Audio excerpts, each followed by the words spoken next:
যোৰহাটৰ চন্দ্ৰকমল বেজবৰুৱা বাণিজ্য মহাবিদ্যালয় সভাগৃহত সান্নিধ্য ৯৫ উদ্যোগত প্ৰয়াত নন্দিতা ভট্টাচাৰ্য সোঁৱৰণী বক্তৃতা অনুষ্ঠান অনুষ্ঠিত হৈ যায়। ৰাষ্ট্ৰীয় শিক্ষানীতি ২০২০ আৰু বহনক্ষম উন্নয়নত ছাত্ৰ সমাজৰ ভূমিকা শীৰ্ষক বিষয়ত সমল ব্যক্তি হিচাপে উপস্থিত থাকে গড়গাঁও মহাবিদ্যালয় শিৱসাগৰৰ অধ্যক্ষ ডক্টৰ সব্যসাচী মহন্ত। পোহলাইবেটৰ মুখ্য সম্পাদক অমৰ বৰুৱাই আঁতৰা সভাখনিত আৰম্ভণিতে হিয়াৰামঠু জুবিন গাৰ্গৰ প্ৰতিচ্ছবিত বন্তি প্ৰজ্বলন কৰে চন্দ্ৰকমল বেজবৰুৱা বাণিজ্য মহাবিদ্যালয়ৰ ছাত্ৰ একতা সভাৰ সাধাৰণ সম্পাদক সমন্বয় গোস্বামীয়ে। ইয়াৰ পাছতেই প্ৰয়াত নন্দিতা ভট্টাচাৰ্যৰ প্ৰতিচ্ছবিত বন্তি প্ৰজ্বলন কৰে তেখেতৰ স্বামী যুৱ সমাজকৰ্মী তথা সান্নিধ্য ৯৫ সক্ৰিয় সদস্য আসিফ ইকবাল হাজৰিকাই। বক্তৃতা প্ৰদান অনুষ্ঠানখনিত সভাপতিত্ব কৰে চন্দ্ৰকমল বেজবৰুৱা বাণিজ্য মহাবিদ্যালয়ৰ উপাধ্যক্ষ ডক্টৰ শৰৎ বৰাই।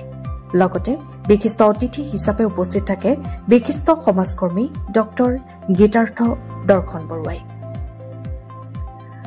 ৰাষ্ট্ৰীয় শিক্ষানীতি ২০২০ আৰু বহনক্ষম উন্নয়নত ছাত্ৰ সমাজৰ ভূমিকা বিষয়ত সমল ব্যক্তি গড়গাঁও মহাবিদ্যালয় শিৱসাগৰ অধ্যক্ষ ডক্টৰ সব্যসাচী মহন্তই ৰাষ্ট্ৰীয় শিক্ষানীতি আৰু বহনক্ষম উন্নয়নত ছাত্ৰ সমাজৰ ভূমিকা সম্পৰ্কে অতি গুৰুত্বপূৰ্ণ বক্তব্য আগবঢ়ায়। অনুষ্ঠানটিত যোৰহাট জিলা ছাত্ৰ সন্থাৰ বিষয়ববীয়াসকলে সমল ব্যক্তি হিচাপে উপস্থিত থকা গড়গাঁও মহাবিদ্যালয় শিৱসাগৰৰ অধ্যক্ষ ডক্টৰ সব্যসাচী মহন্তক সম্বৰ্ধনা জনায়।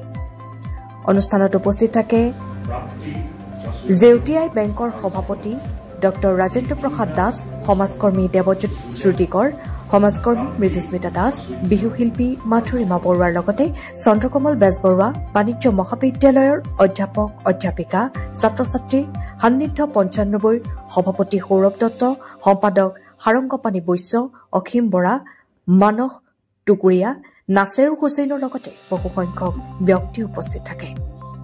Bureau report পোহলাইবেট।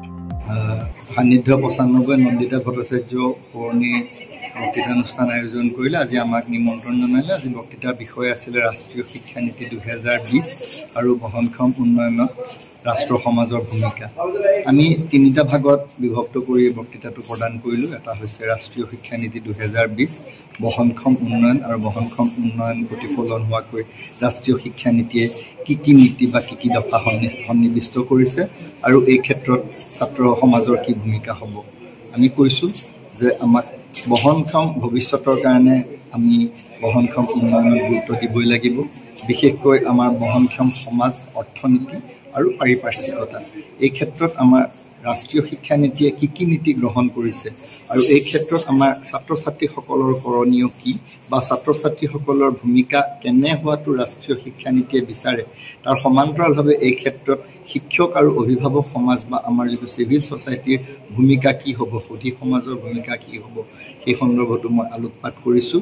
আমি কৈছোঁ যে আমি সকলোৱে বুজি পাওঁ আমি বহনক্ষম ভৱিষ্যত নিৰ্মাণ কৰিব বিচাৰিছোঁ, বহনক্ষম উন্নয়ন আমি সাধন কৰিব বিচাৰিছোঁ। তাৰ কাৰণে আচলতে আমাৰ এটা মানসিক সংস্কাৰৰ প্ৰয়োজনীয়তা আছে, আত্মসংস্কাৰৰ প্ৰয়োজনীয়তা আছে।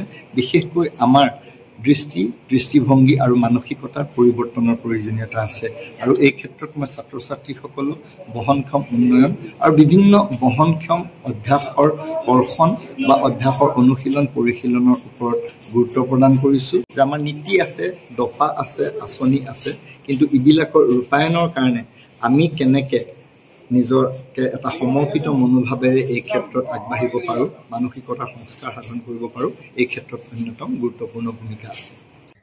২০ বছৰীয়া যোৰহাটবাসীৰ একমাত্ৰ ভৰসা প্ৰতিষ্ঠান ৰিয়া টি ষ্টল।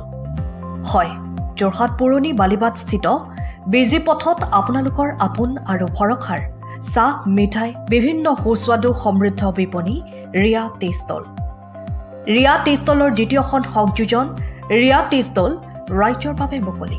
ইয়াত নানান ধৰণৰ বিস্কুট, ব্ৰেড, সুস্বাদু পেষ্ট্ৰি, কেক, চাহ, কফিৰ লগতে বাৰ্থডে কেক উপলব্ধ। লগতে অৰ্ডাৰ মতে যোগান ধৰা হ'ব। তেনেহ'লে পলম নকৰি আহক আপোনালোকৰ প্ৰিয় বিপণী ৰিয়া টি ষ্টললৈ।